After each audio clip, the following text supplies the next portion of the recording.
جو جوانوں کے اوپر ضروری ہے کہ اسٹڈی کریں. میں ایک بات، چونکہ آپ لوگ ایجوکیٹڈ لوگ ہیں اور میں ہر سال پڑھتا ہوں اس بات کو دوسری جگہوں پہ جہاں پر بھی اشرا پڑھتا ہوں، یہ بات آپ لوگ ذہن میں رکھیں. قاسم کا بدن کا اساسینیشن قاتل یزیدیت نے اس دور میں ایک ہی بار کیا، لیکن قاسم کا کیریکٹر اساسینیشن خود چاہنے والوں سے ہر سال ہوتا ہے. کیریکٹر اساسینیشن کیا ہے؟ تہمت، شادی کی تہمت، مہندی، یہ سب قاسم کا کیریکٹر اساسینیشن ہے. جبکہ نہ کربلا کے میدان میں شادی ہوئی، نہ قاسم دولہا بنے. العیاذ باللہ، العیاذ باللہ، خدا معاف کرے ہم سب کو. قاسم کی جو نسبت جس عورت سے دی جاتی ہے کبرا سے، کبرا حضرت قاسم کی بھابھی تھی اور شوہر حسن مثنی زندہ تھے. 10ویں صدی میں کربلا کے بعد 61ویں ہجری یعنی 10ویں سینچوری میں مینیپولیشن اسلام کے اندر بہت ہوا.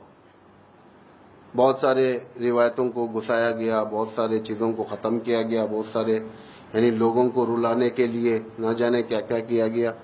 اس کے اندر یہ روایت یعنی جو اصل روایت نہیں ہے، جھوٹ، تہمت، اس کے بعد سے اسلام کے اندر آئی. اتفاق سے اس رواج کو اتنا پھونکا گیا، آج انسان کی ضمیر نہیں ماننے کے باوجود بھی اتنا وہ عادت کر چکا ہے کہ وہ نوحے میں پڑھتا ہے پابندی سے 7 محرم کو بیان کرتا ہے. بعض نوحے ہوتے ہیں، کبرا نے کہا قاسم دولہا کس سونے بند میں سوتے ہوئے، ہماری طرف چلتا ہے. یہاں پہ نہیں معلوم یہ کون سے نوحے چلتے ہیں حضرت قاسم کے. خدا کی قسم وہ میدان شادی کا میدان نہیں تھا. وہ جو قاسم کے بارے میں کہا جاتا ہے 14 سال کا بچہ، امام کا بھتیجا، امام کا بیٹا، جو مقصد صرف کربلا میں قربانی کا مقصد، جو امام قدم بقدم یہ بتاتے ہوئے لے کر آ رہے ہیں کہ لوگوں کو وہاں پہ ہمیں قربان ہونے جانا ہے. کبھی یہ نہیں بتایا کہ کربلا میں ہمیں جا کر قاسم کا ریسپشن کرنا ہے. نہیں ہے. آپ لوگ تحقیق کریں، آپ لوگ جائیں، دیکھیں، اسٹڈی کریں. خدا را قاسم کو اس الزام سے باہر کریں، بری کریں. یہ کیریکٹر اساسینیشن ہے ایک امام کے فرزند پر. امام حسین کا سر نیچے ہو جائے گا. جس امام حسین کی بیٹی سے نسبت دیا جا رہا ہے وہ بیٹی امام حسین کی حسن مثنی کی بیوی ہے. حسن مثنی امام حسین کے داماد اور کربلا کے اندر موجود روز عاشورہ وہ زخمی ہوئے زندہ تھے.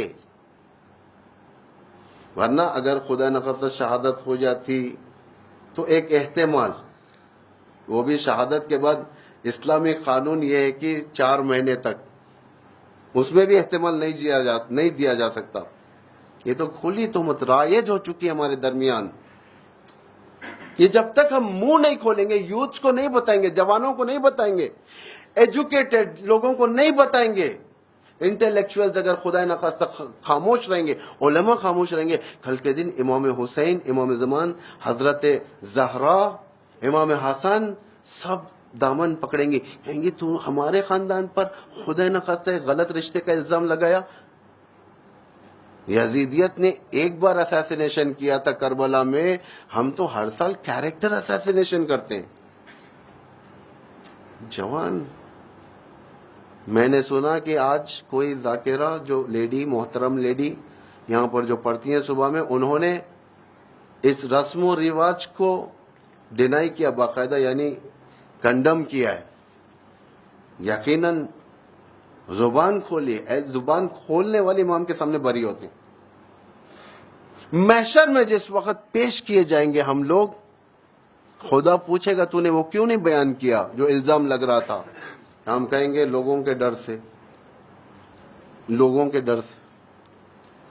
خدا کہے گا تجھے لوگوں کا ڈر تھا، میرا ڈر نہیں تھا؟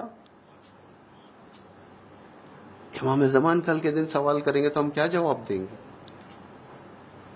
اور یہ جو جتنے مصائب ہیں، قاسم کی شادی وغیرہ، یہ سب لیٹسٹ مصائب ہیں، بنائے ہوئے مصائب ہیں۔ یہ کتنے سال پہلے بنے؟ زیادہ عرصہ نہیں گزرا۔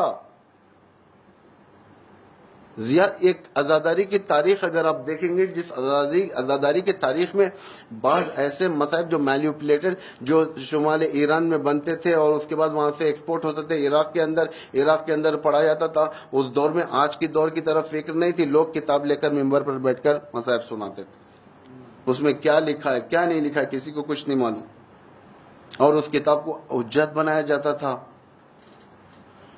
آج جو نزدیک ترین، کربلا سے نزدیک ترین جو کتابیں جو گزری ہیں، یعنی 200 سال کے اندر، 150 سال کے اندر والی، اس کتاب کے بارے میں کوئی بات کرنے تیار نہیں۔ اس سے زیادہ نہیں بولوں گا میں، لیکن درود ہو اس لیڈی پر، اس محترمہ پر جو یہاں پر عورتوں کے اندر بیان کی، کیونکہ عورتوں میں زیادہ رسم ہے یہ مہندی کا۔ کہاں سے ہے مہندی کربلا میں؟ پانی کہاں سے آیا مہندی بنانے کے لیے؟ مہندی صرف پتے تو نہیں لگڑے جاتے، مہندی کی خصوصیت یہ کہ جتنا آپ گھسیں گے اتنا ہی مہندی۔ اور عرب میں دامادوں کے لیے مہندی کا رواج کہاں پر ہے؟ آپ تحقیق کریں، عرب میں آج بھی جو شادیاں ہوتی ہیں کہ وہاں پر مہندی لگائی جاتی ہے انڈیا پاکستان کی طرح، یا مہندی انڈیا سے گئی ہے، یا مہندی کئی ایسی جگہ سے گئی ہے، مثلا انڈیا، سری لنکا، رسول کے امام حسین کے پاس کربلا بنا کر لے گئے، وہاں پر کربلا میں جا کر لگا دیا۔ توجہ کریں، تحقیق کریں، آپ لوگ خدا را تحقیق کریں۔ قوم کی حماقت کے دلیل یہ ہوتی ہے کہ وہ قوم کی حماقت، یعنی وہ قوم ایڈیٹ قوم ہوتی ہے جو قوم سننے کے بعد تحقیق نہ کرے۔ امام فرماتے ہیں ایسے لوگوں کو میں اپنے ساتھ نہیں رکھتا، ایڈیٹس کو۔ ہم کہتے ہیں ہم دیوانے اہل بیت کے، ہم جو چاہے کریں گے، ہم اماموں کے دیوانے، مر مٹیں گے، فلاں کریں گے، دیوان ہیں، اشعار بھی ہیں، ہم علی کے دیوانے، یا کہیں پر دیوانے۔ اماموں کو دیوانوں کی ضرورت نہیں ہے، انٹلیکچوئلز کی ضرورت ہے۔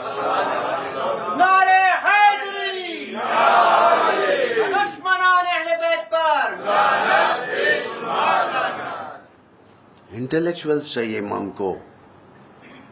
دین میں فقیہ ہونا چاہیے انسان، فقیہ سے مراد مجتہد نہیں ہے، کم از کم دین آموزی ہونی چاہیے ہمارے پاس۔ اتنا تو ہمارا لاجیکل مینرز ہے کہ ہم دیکھیں آیا بات صحیح ہے یا نہیں ہے۔ اگر کوئی بات سنا دی جاتی ہے تو انسان تحقیق کرتا ہے یہ بات صحیح ہے یا نہیں ہے، یا ہم ایسے ہی کسٹمز کے طور پر چلاتے ہوئے جا رہے ہیں کربلا کو۔ یہ روایتیں انقلاب کربلا کے اوپر ایک دھبا ہے، معلوم ہے لوگوں تک بات جاتی ہے، لیکن افسوس یہ ہوتا ہے کہ انسان اس کو ریپیٹ کریں۔ پھر بعض جگہ تو ایسے میں مجلس پڑھ کے اترا یہ سب بیان کر کے، نیچے وہی مہندی کا نوحہ شروع ہو گیا۔ ہمارا کام ہے وما علینا الا البلاغ المبین، علینا البلاغ علیک البلاغ وعلینا الحساب۔ اللہ کہہ رہا ہے تیرا کام ہے پہنچانا، حساب میں لے لوں گا۔ تحقیق کریں، آپ لوگ کالجز میں جانے والے، اسکول میں جانے والے، عورتیں لڑکیاں تحقیق کریں۔